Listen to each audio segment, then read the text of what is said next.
Work sucks. That's just how it is, right? It's not supposed to be fun or fulfilling or meaningful or anything else that makes you feel good about the way you spend nearly half your waking hours. It's supposed to be a drag. That's why they call it work, dude.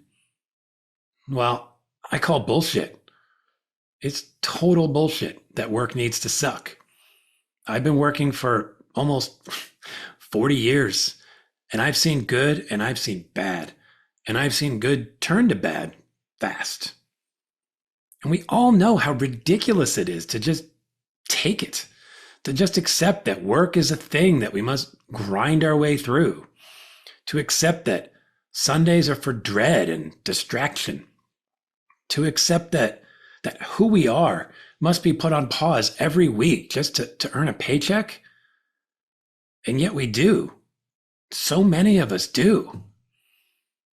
I don't. Not anymore. Never really.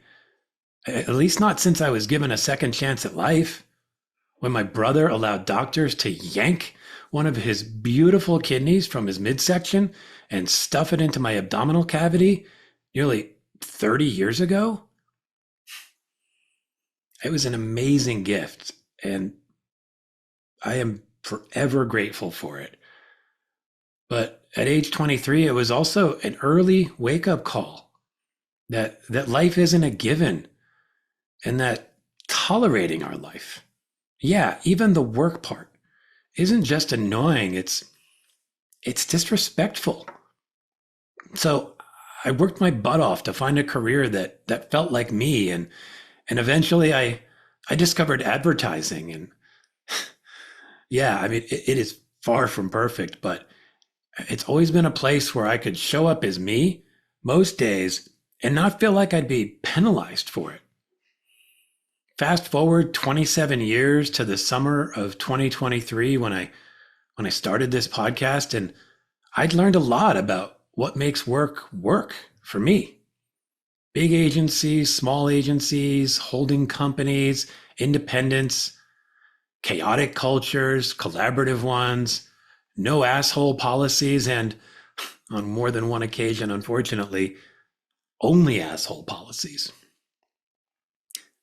I knew that we could do better, not just in advertising, but the whole world of work at large. And I knew that there were already people out there doing better.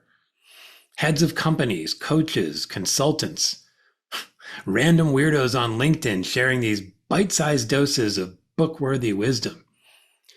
People doing the work to make work feel less like work and more like living. This is who I'm spotlighting with my podcast. This is who I want to be. To build a community of desuckifiers, to start a fight, to create hope and real possibility.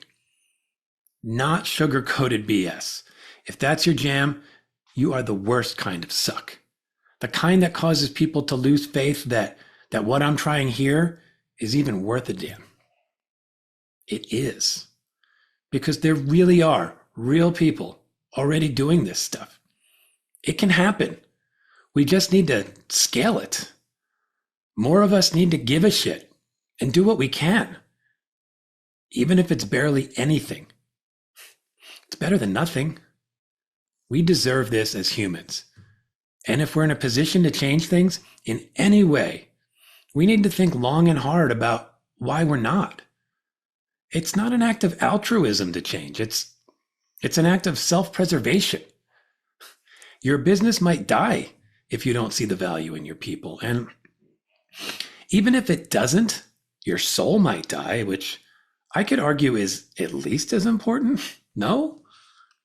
Either way, if we don't do this, real problems will go unsolved. Real people will suffer. The world will suffer. The world. God, you're so dramatic, TJ.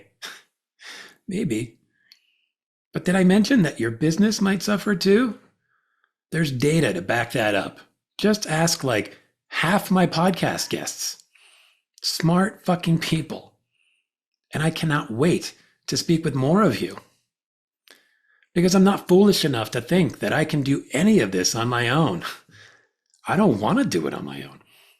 I want to be a part of the solution, and I want to lift up those who are already a part of it and convince those who wonder if things could be better to do at least one thing to make it so. Right now, this is my one thing.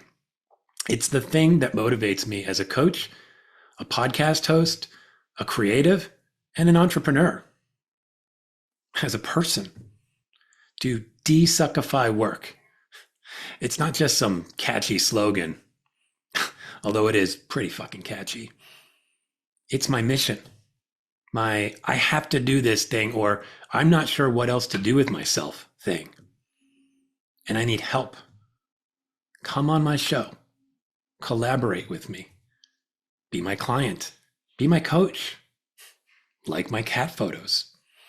I'm not picky about how we do this, but I am insistent that we do it.